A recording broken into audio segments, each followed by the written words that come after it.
So I started this series off with Timothée Chalamet, and I really wanted to do another one. I just couldn't figure out who to do it with, really. And then I just finished watching that show Shrinking, the second season, which is phenomenal, by the way, if you haven't seen that. So I thought, why not Harrison Ford? Han Solo, Indiana Jones. There's gotta be something he hasn't done and something he's denied, right? Right? I mean, the guy's been acting for 50 years, but he only has like 85 acting credits to his name, and that's between film and television. He just had his debut in the MCU as Thunderbolt Ross, aka the Red Hulk, in Captain America: Brave New World, taking up the mantle after William Hurt passed away in 2022, who had portrayed Ross since The Incredible Hulk in 2008. So I did a little digging and I thought, yeah, I could probably find a few that he's probably auditioned for, maybe been offered and just said no to. Well, you saw the title of this video, right? Yeah, that's not a mistake.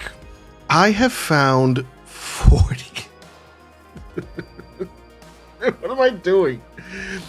I have found 40. This is crazy. This video is going to take me like 2 hours to do. I have found 40 films that Harrison Ford was almost in. Now, just to give you a quick disclaimer, what I mean by almost getting a role, there's auditioning for a role outright and not getting it.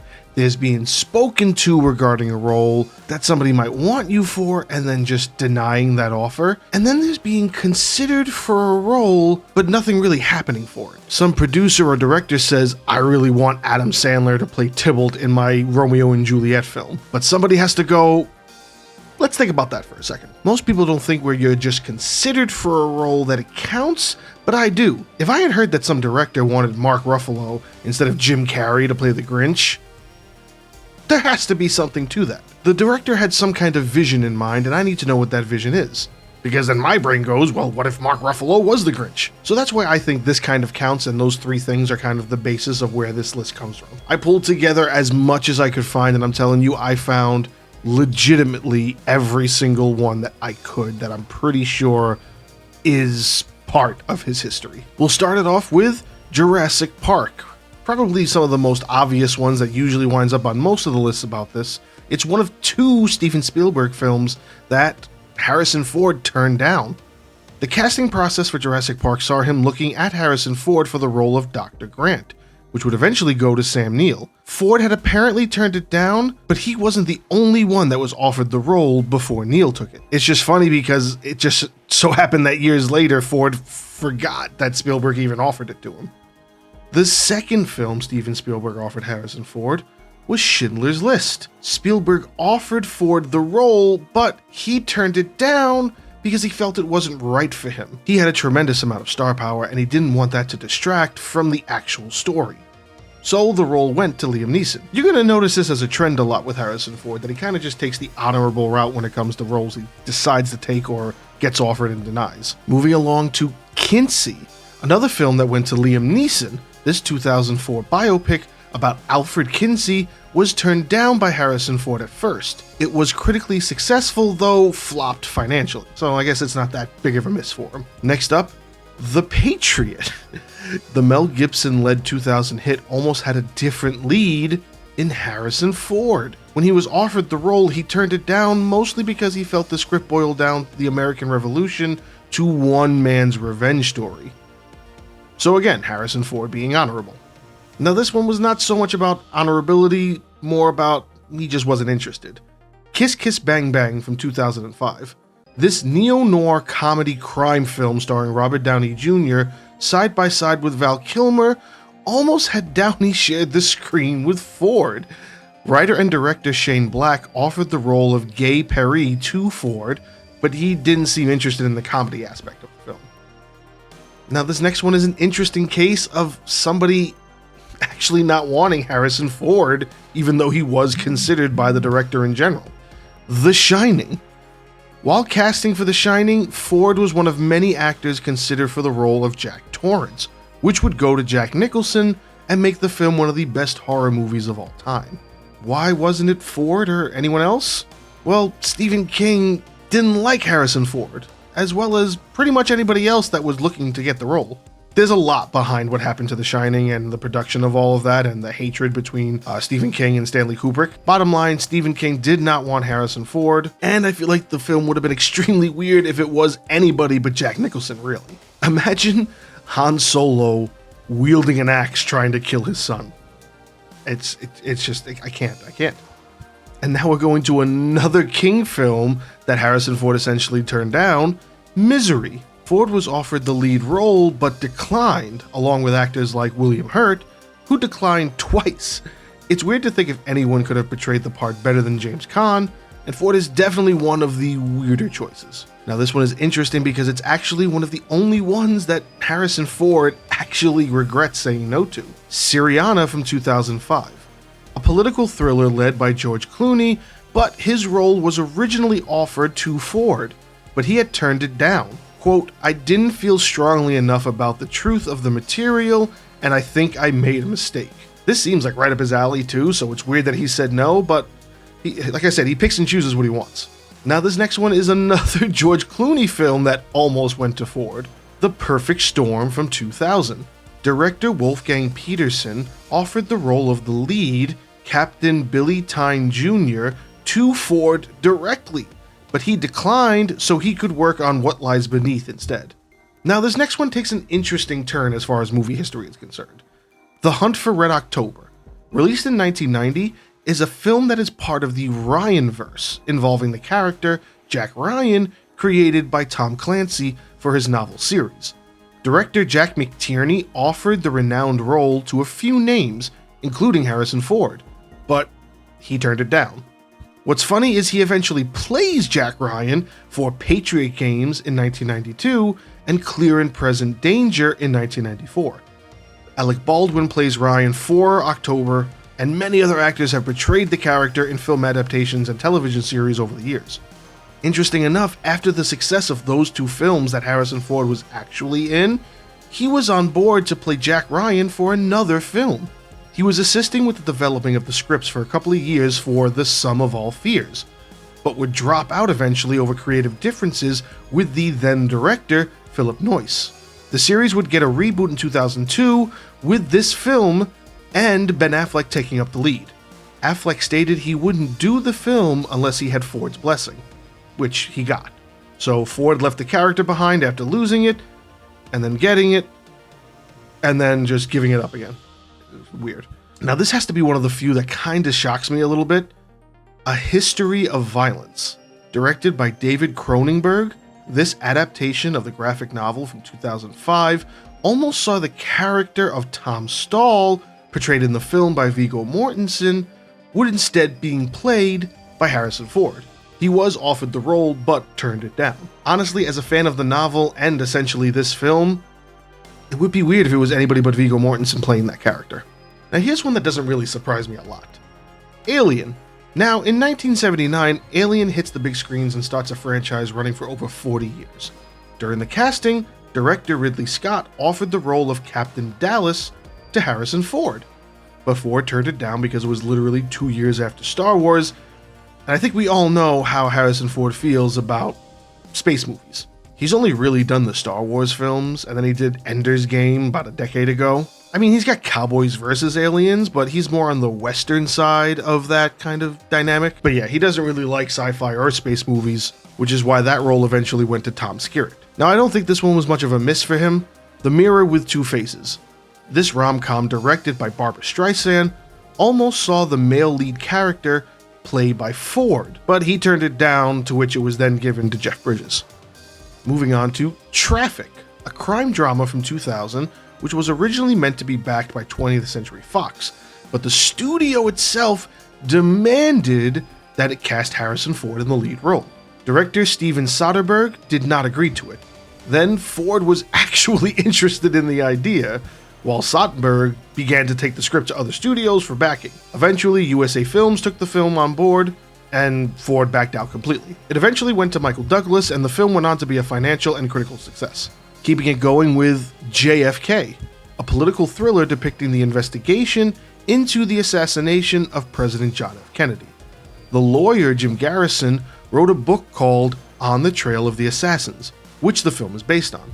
Oliver Stone was adapting the novel into a film and sent the script to Kevin Costner, but also sent it to Mel Gibson and Harrison Ford.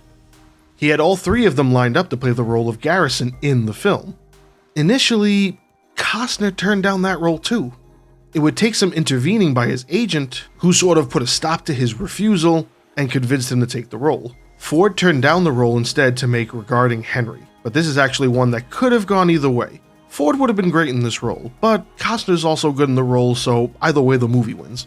Oddly enough, here's another role that actually went to Kevin Costner in The Untouchables. The story of Eliot Ness and his war with notorious gangster Al Capone during the Prohibition era is portrayed excellently in this film. Kevin Costner, Robert De Niro, Sean Connery. It's a fantastic film that when you hear that Ford was almost in it, almost adds to how awesome it is. Now that might be bias on my part, but I just really love The Untouchables. Now to be fair,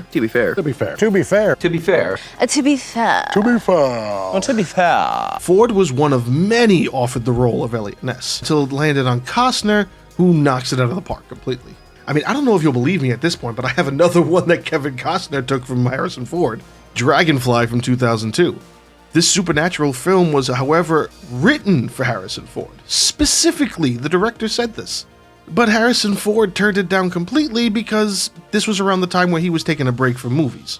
Moving on to World Trade Center, the 2006 drama meant to depict the events of the 9/11 attacks in New York. The lead role of Sergeant John McLaughlin would be helmed by Nicolas Cage, but it was first offered to Harrison Ford, who turned it down. Okay, so I almost want to do a completely separate video on this next one. Big. What? Yes. I need a second. Before Tom Hanks and Penny Marshall set out to work on the 1988 comedy Big, it was written by Anne Spielberg, the sister of Steven Spielberg, who was on board with the project to direct and wanted Harrison Ford in the role of Josh, the lead role. Could you imagine Harrison Ford in the giant dancing piano scene? I can't. I hope I'm able to make an edit of some kind that makes that look as hysterical as I think it looks.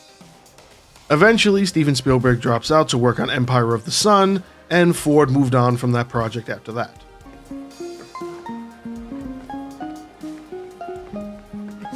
So now I spoke a little bit about this in my other video about the film Who Framed Roger Rabbit, but as I said in that one, Harrison Ford was one of many in line to play the role of Eddie Valiant. Apparently, Ford wanted too much money and the budget for that film just couldn't withstand it. The whole backstory and the history of that film is just crazy, and you should go check out that other video if you want some good details on that. Next up, Without Limits, a biopic about the life of famous runner Steve Prefontaine, pretty sure I'm pronouncing that correctly, who went to the Olympics in the 70s and died tragically in a car accident when he was 24 years old. Prefontaine is portrayed by Billy Crudup, and the role of Coach Bill Dowerman was portrayed by Donald Sutherland, but it was almost Harrison Ford. He turned it down along with Clint Eastwood and Tommy Lee Jones. Now this one goes all the way back to when Harrison Ford was first starting to be an actor, but he had auditioned for The Graduate, classic rom-com starring a young Dustin Hoffman as Benjamin Braddock, a recent college graduate who was seduced by a friend of his parents. Now, not offered, not considered, Harrison Ford straight up auditioned for this role and was turned down. It was the mid-60s and Ford wasn't even an established actor at that point. So they really didn't want to take a chance on a no-name, and Hoffman was already an established actor at this point, so he was a safe bet. But The Graduate essentially was almost Harrison Ford's first role. Go figure. Here's another audition story from the Harrison Ford history, Midnight Cowboy. Ford flew 3,000 miles on his own dime, paid for the ticket himself, all the way to New York and auditioned for the role of Joe Buck. Unfortunately, he would lose that role to Jon Voight, and it's also a film that stars Dustin Hoffman, but that's just a coincidence. Now this one's got a little bit of controversy wrapped around it. Making Love. It's a story of a married man who begins to discover he is a homosexual, resulting in a love triangle between him and his gay lover. and his wife. Ford was one of a few actors approached to play the role of Zach Elliott, the married man, to which he declined. It was the 80s and it's kind of a different time, so it was probably a film that was looked at a little bit more as more problematic than anything else. The film itself winded up being a flop, though it is praised by the gay community for its representation in that decade. In terms of endearment, Jack Nicholson won an Oscar for the Best Supporting Actor for this film, which was a role that Harrison Ford turned down. And Harrison Ford just is turning down everything, because he also turned down Axel Foley in Beverly Hills Cop. I mean, he was busy in the 80s. He had Star Wars 5 and 6, Indiana Jones 1 and 2, Blade Runner, all between 80 and 84. So adding these films might have been pretty tough for him. This is another interesting one to discover, but we almost had a different lead for Die Hard. The franchise series spearheaded by Bruce Willis, this first film becoming his breakout role. The lead of John McClane was almost not his. Before he took up the mantle, it was offered to... Are you ready?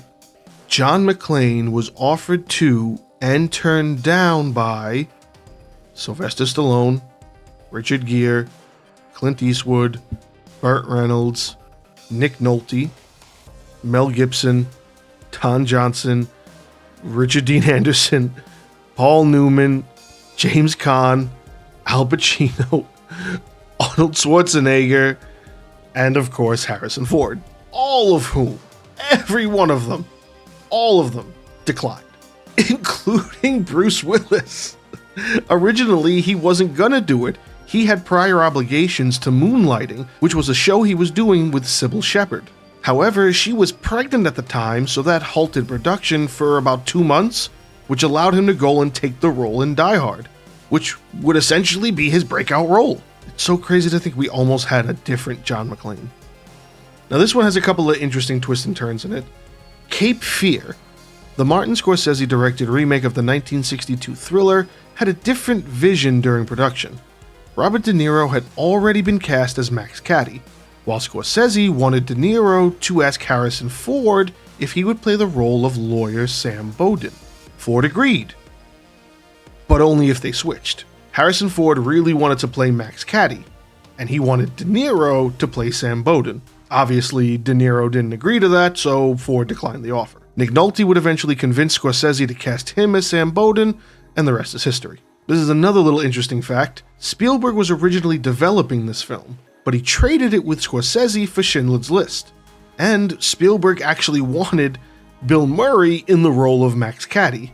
Can you imagine a version of Cape Fear in another universe that has Bill Murray and Harrison Ford?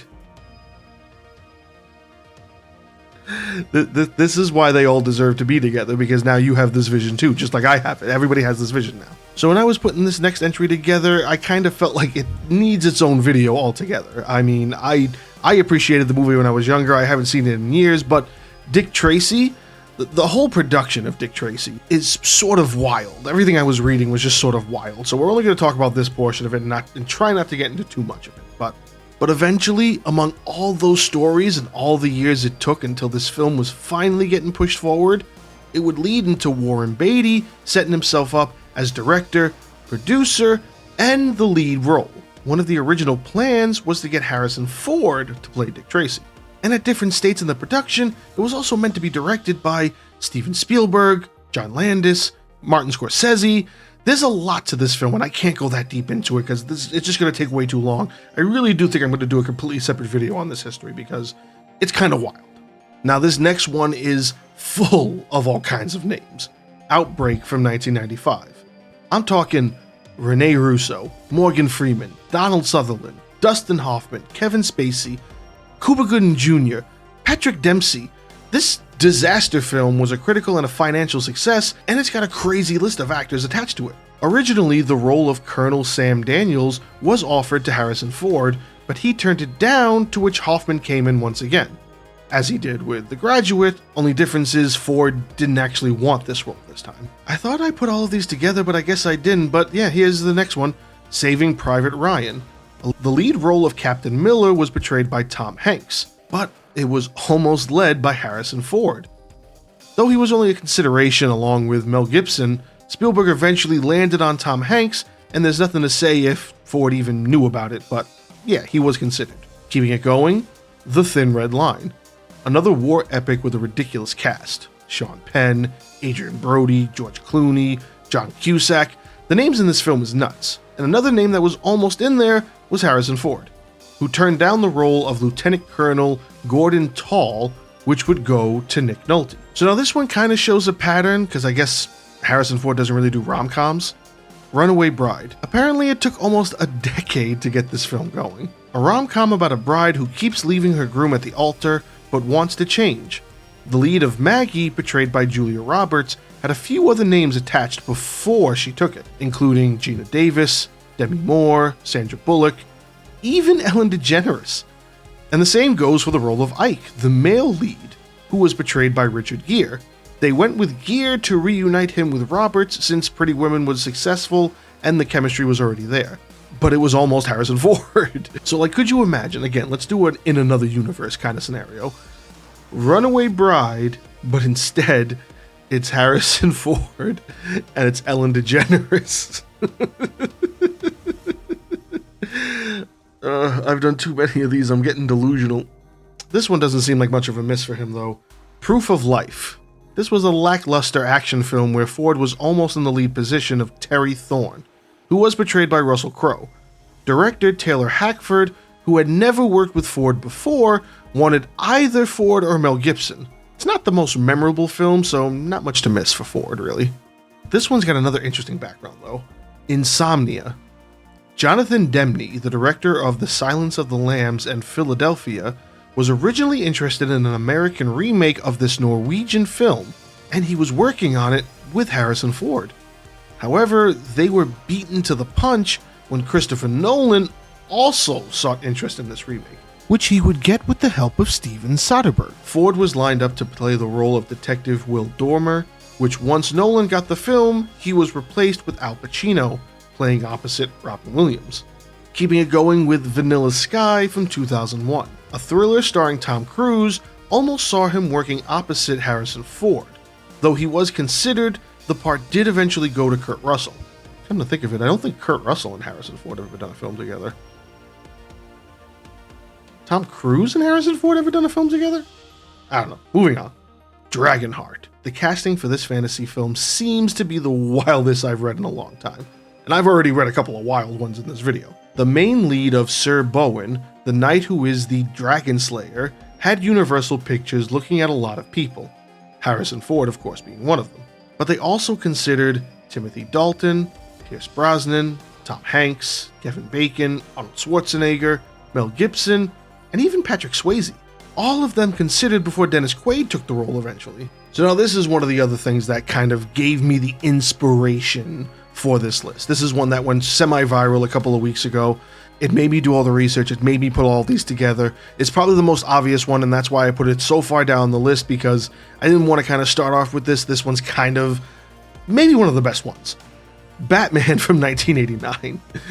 The monumental Batman film written and directed by Tim Burton, helmed by Michael Keaton, which basically put Batman on the map for decades. Keaton's portrayal is one that is revered for decades after the fact, even with him making another appearance in the Flash film from a couple of years ago, and almost in the Batgirl film that never happened. But funny enough, Keaton wasn't even the first choice to play Batman. Warner Brothers told Tim Burton that he has to get an A-lister, which had him looking at a lot of different faces. This is another long one, are you ready? Steven Spielberg was looking to cast as Batman Mel Gibson, Kevin Costner, Charlie Sheen, Tom Selleck, Bill Murray, Dennis Quaid, and Harrison Ford. Burton also reached out to Pierce Brosnan, who declined. He then considered at some point Willem Dafoe, a relatively no-name at this time, despite his breakout role a few years beforehand. It wasn't until producer John Peters said, "What about Michael Keaton?" And Burton had already worked with him on Beetlejuice, so it was a done deal. Though again, just a consideration. But this, again, went semi-viral in a recent interview that Harrison Ford did with MTV.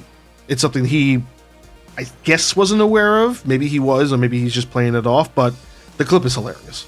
Did Batman ever come up? Tim Burton had said that you were on the list to play Batman way back when. Oh, I'm sorry. Oh, no. It never got to you. It's okay. I could have had a career. Has Jack Nicholson and Harrison Ford ever done a movie together? And last but not least, Ghost.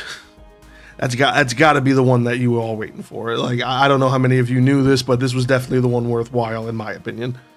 Ford was given the script for Ghost. He read it 3 times. He didn't get it. He could not understand why someone would want to play a dead character for a whole movie.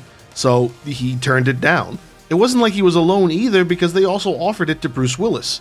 He read the script, felt the exact same way. There are a lot of other casting choices that were almost very different for the 3 leads in that film, but it turned out to be both critically and financially successful, so either way the film wins. So I'm done, right?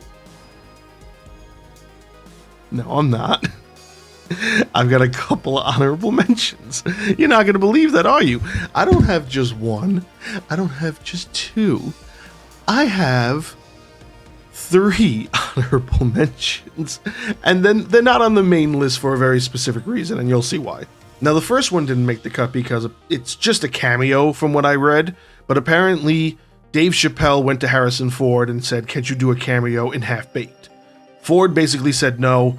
I haven't found a single thing about what the character was, what the cameo would have been related to as far as the movie's concerned, but he said no, and he will almost, if he didn't say no, then yes, Harrison Ford would have almost been in Half-Baked. But just a cameo, kind of don't think it counts, so that's why it wound up in the honorable mentions. Now this next one is a film that he's actually in. He was 100% in this film, but his scene was cut.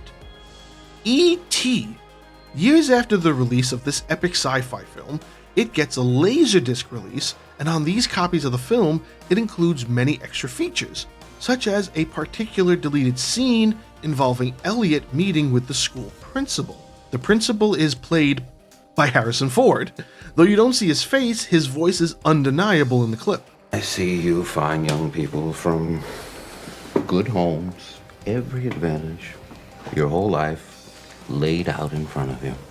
Oddly enough, this was only included in the Laserdisc version of the film. It's not included in any of the DVDs or Blu-rays that have released after the fact, though you can find this on YouTube pretty easily. And now the official, last but not least, the only reason this didn't make the main list is because it's a film that he was part of that never even happened. Dodsworth is a 1936 drama that Time magazine called one of the top 100 movies of the last 80 years. It's such an admired film that they keep trying to remake it, but nothing sticks.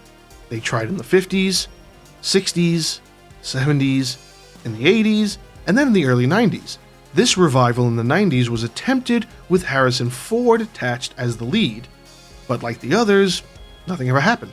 So I didn't think it counts towards the rest of them. Alright, all done! We made it. 40 movies, over 40 movies of films that Harrison Ford was almost in. I hope you enjoyed a little bit of the kind of visual representation I was giving you when it came to, thinking about a role that almost went to Harrison Ford and how different that would make a movie. That's kind of like why I like doing these. I did the same thing with the Timothée Chalamet video, and I really wanted to keep this going as a little series. If you could think of another one that would be fun to consider, I would love to hear your suggestions down in the comments, and I'll try to see what I can dig up to get a video like this going.